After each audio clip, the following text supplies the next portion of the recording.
Memasuki 3 bulan pasca terjadinya bencana banjir bandang dan tanah longsor di Kabupaten Biren Aceh, ratusan rumah warga di beberapa kecamatan belum bisa dibersihkan total dari tumpukan material lumpur yang mencapai 2 meter lebih.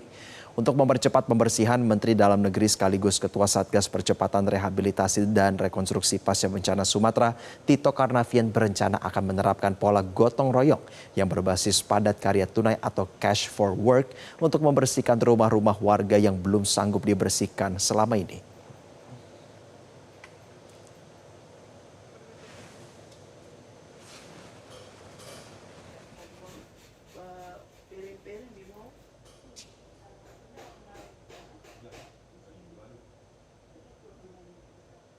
Termasuk juga menangani lumpur, cash forward, jumlahkan masyarakat, gotong royong, kasih 100.000 per orang per hari.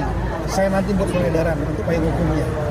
Nah kalau dikeroyok rame-rame, termasuk untuk sewa alat beratnya, dump truck, ekskavator, itu akan lebih cepat.